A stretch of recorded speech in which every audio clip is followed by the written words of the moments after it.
Hello friends, welcome back to our channel Learn with Nishman. I hope you all are well. In last video we completed chapter 9 and in today we are going to start a very new chapter, the next one, chapter 10th of the examination of witnesses. Right bache? After knowing who can be witness, let's now discuss how the process of examining them will go on. It consists of section 135 to 166 and today we are going to do just two sections 135 136. So listen it properly. Section 135 bache, it talks about order of production and examination of witnesses, right? Order of examination of witnesses, that's what this section talks about. तो इसमें कैसे बोला गया बच्चे, जो witnesses हैं, in order to examine them, they shall be produced by the law and practice for the time being relating to civil and criminal procedure respectively. अगर civil proceeding है तो civil procedure के according उनको examine किया जाएगा, उनका जो process होगा वो उसी के अकॉर्डिंग होगा. And if the matter is related to criminal proceeding then उनको क्रिमिनल प्रोसीजर के अकॉर्डिंग एग्जामिन किया जाएगा. And if there is absence of any such law इधर in that case, then how they will be produced, how they will be examined, that is upon the discretion of court. Okay, right? So this is what the process is. Now come to section 136. Section 136 says that judge to decide as to the admissibility of evidence. जो हमारा section 136 है बच्चे, ये कहता है कि जो admissibility of evidence है, मतलब आपको कौन से evidences को admissible करना है, लेना है और कौन से को नहीं, that is decided by जज. ओके, अब क्वेश्चन आता है बच्चे, main process of admissibility is that it is clear directive based, direction है इसमें. ओके, मे मीन्स इसमें बोला गया है मे, अगर आप रीड करेंगे पूरा section, that when either party proposes to give evidence of any fact, the judge may ask the party. So here word may clearly show discretion of court to allow the party to prove evidence. It's upon the discretion of court. So जो ये part 1 है बच्चे, this is divided in 3 paras. 136 जो है आपका 3 paras में divided है. जो आपका para 1 कहता है, that is the judge may ask the party proposing to give the evidence in what manner the alleged fact, if proved, would be relevant, and judge shall admit the evidences if he thinks that the fact would be relevant. अगर relevant होगा तभी वो fact लेगा. So the use of word may in para 1 of section 136 doesn't give discretion to court to allow evidence even of irrelevant facts. Rather, it is mandatory upon court not to allow evidences of irrelevant facts.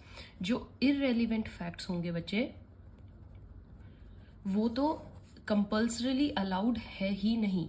May word is used only for the relevant one.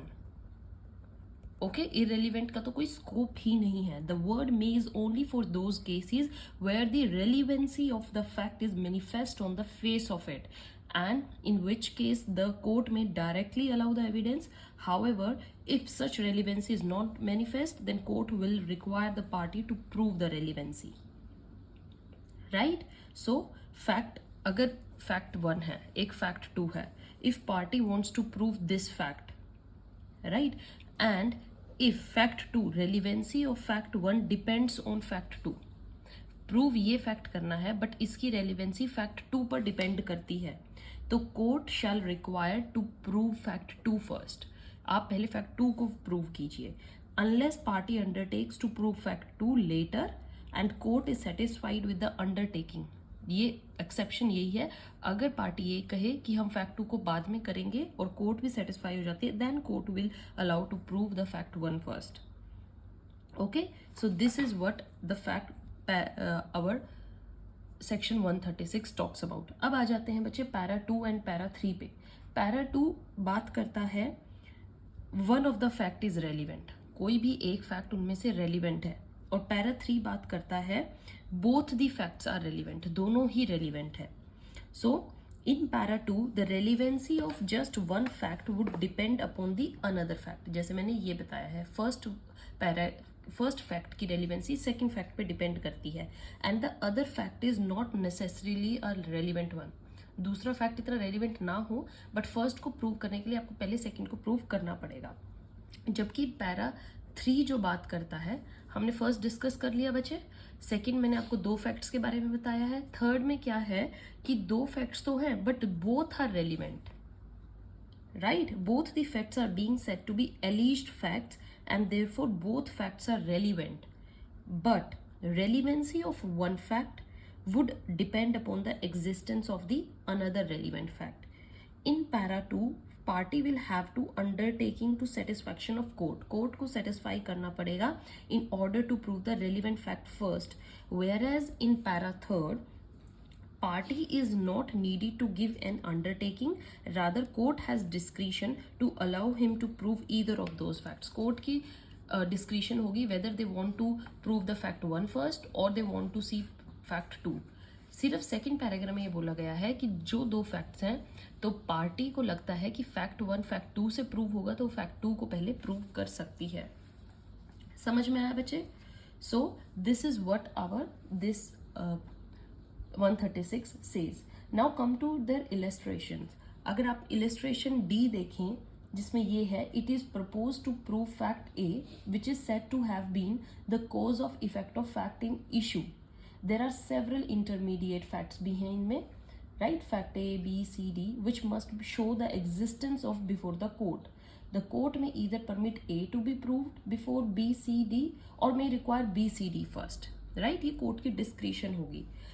Fact ए भी relevant है, illustration में अगर आप check करें fact ए भी relevant है and B C D ये भी रेलिवेंट है, तो यहाँ पर क्या होगा आपका they will fall under para 3. This section was about admissibility of facts, right? अब आपका इसी में ही क्वेश्चन आता है रिलायबिलिटी, राइट? कोर्ट को रिलायबल भी लगना चाहिए फैक्ट। रिलायबिलिटी किस पर डिपेंड करेगी? एविडेंसेस उसने क्या शो किए हैं एंड सेकेंडली फैक्ट्स क्या शो किए हैं, right?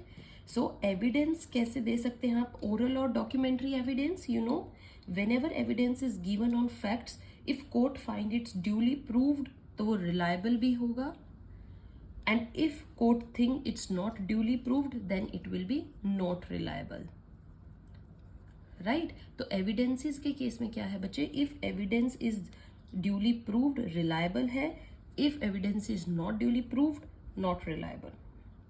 Okay, so whenever evidences is produced in order to prove a particular fact, the court will always examine the trustworthiness of that evidence, and for that purpose the process of cross examination by court जो हम अभी next sections में पढ़ने वाले हैं, they will be conducted, and thereafter only the court will decide whether that particular evidence is trustworthy or not.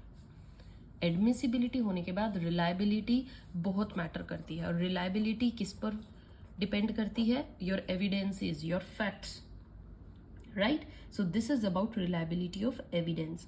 Once a fact has been proved, the question of reliability on that fact also will arise as to how much that fact can be relied upon. एक fact अगर prove हो गया उसके ऊपर reliability का question जरूर उठेगा to decide the case. What role that particular fact will play in deciding the case? If one talks about reliability of fact, the issue is that how much will court depend upon that fact to decide the case? What will role of fact in chain of circumstantial evidences in deciding that case is? The Evidence Act doesn't lay down any provisions regarding the reliability of evidence or reliability of facts. Rather, it is a matter of judicial discretion. Right बच्चे? ये simply जज के ऊपर, जज की thinking power के ऊपर depend करता है कि वो एक एविडेंस को, एक फैक्ट को कितनी अमाउंट तक रिलायबल मानते हैं, राइट? कितना डिग्री वो रिलायबिलिटी उसको देते हैं. एग्जाम्पल करेक्टर एविडेंस है, डाइंग डिक्लेरेशन दी गई है, राइट? तो हमने बहुत सारे एग्जाम्पल आप सेक्शन 136 रीड करोगे, पढ़ने को मिलेंगे. That's what it says. So relevancy of dying declaration is dependent upon the other facts, that is death of the person, how the fact, death may be relevant in the proceeding. तो ये सब check करेंगे. This is the difference between para 2 and 3. para 2 में other fact not relevant, but para 2 में, para 3 में both or all the facts are relevant. Right बच्चे? This is your section 136. 135 talk about order. Stay tuned for next videos. In next video we are going to discuss section 137, 138. Very very important, 137 and 138. Okay. Witnesses के case में question इनमें से ज़रूर आता है. Short question तो ज़रूर आता है कि cross examine, re examination, examination chief क्या होता है. Right. So stay alert for that. Till then keep watching, keep sharing. Have a good day. Thank you.